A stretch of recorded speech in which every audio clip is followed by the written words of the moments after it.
కానీ ఏమైనా ప్రజలకు చేస్తుందా? ఇంకో మహానుభావుడు ఉన్నాడు, నేను వంగవీటి రంగాకి టీ పెట్టించాను అంటాడు.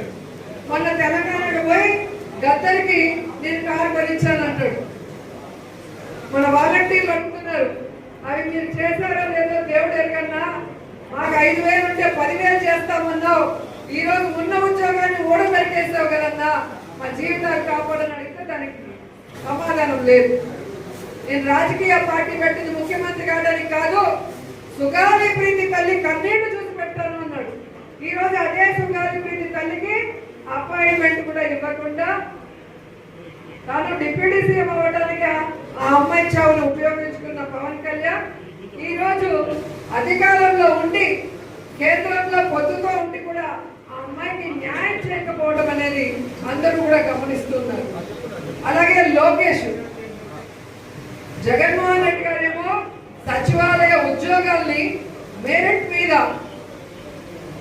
ఎటువంటి తప్పుల తడకలు జరగకుండా చక్కగా నిర్వహించి ఉద్యోగాలు ఇస్తే 15,000 ఉద్యోగాల్ని కూడా పేపర్ లీక్ కూడా కాకుండా చేయలేకపోయాడు.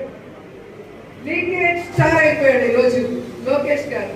సో ఈరోజు వాళ్ళకి అడ్మినిస్ట్రేషన్ తెలియదు, ప్రజలకి మంచి చేయాలన్న మనసు లేదు.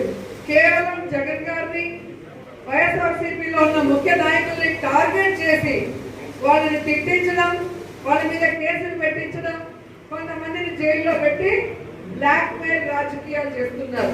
సో ప్రజలకంతా ఇది గమనిస్తున్నారు. ఆ ప్రజలందరూ కూడా ఈరోజు కూటమి ప్రభుత్వం తరిమి కొట్టడానికి రెడీగా ఉన్నారు. కాబట్టి మనం మన పని అయిన ఈ ఓట్ల వెరిఫికేషన్ లో మన ఓట్లని సక్రమంగా కాపాడుకోవాలి.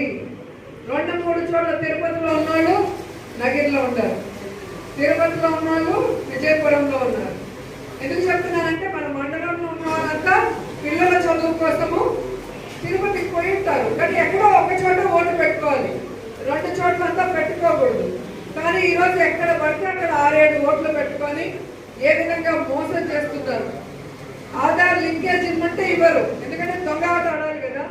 మొన్న ఎన్నికల్లో కూడా మనం వెరిఫై చేస్తే తెలుగుదేశం సంబంధించిన వాళ్ళు పుత్తూరు రూరల్లో ఉన్న వాళ్ళు పుత్తూరు మున్సిపాలిటీలో ఎంతమందిని మనం ఐడెంటిఫై చేసి వాటన్నిటికీ ప్రూఫ్ తో బట్టి తీయించడం జరిగింది. సో ఇప్పుడు మళ్ళీ వాళ్ళు ఈ 2 నెలల్లో చేస్తుంటారు మళ్ళీ అప్లోడ్. వాటన్నింటినీ ఎలా మనం తీయించాలి, వాడు ఎడైనా పెట్టుకోవాలి, ఒకటి రూరల్లో పెట్టుకో లేదా మున్సిపాలిటీలో పెట్టుకో, కానీ ఒక ఓటే పెట్టుకో. తిరుపతిలో పెట్టుకుంటావా, నగర నియోజకవర్గంలో పెట్టుకుంటావా, నీ ఇష్టం, ఒక ఓటే ఉండాలి. దీని మీద మీరు సీరియస్ గా కనుక వర్క్ చేయగలిగితే ఇప్పుడే మనం చెప్పొచ్చు, ఖచ్చితంగా నగిరిలో మళ్ళీ వైఎస్ఆర్ కాంగ్రెస్ పార్టీ జెండాని మనం విజయవంతంగా ఎగరవేస్తామనుకుంటూ. సో ఈరోజు సార్ మీద డీటెయిల్ గా చెప్తారు. ప్రతి ఒక్కరు చివరి వరకు ఉండి పూర్తిగా విని మీ గ్రామాలకు వెళ్ళి మీ పరిధిలో ఎన్ని హౌస్ హోల్డ్స్ ఉన్నాయో అన్నీ కూడా మీకు ఇస్తాము. ఓటర్ లిస్ట్ ఇస్తాము, పాత ఓటర్ లిస్టు, ఇప్పుడు వచ్చిన కొత్త ఓటర్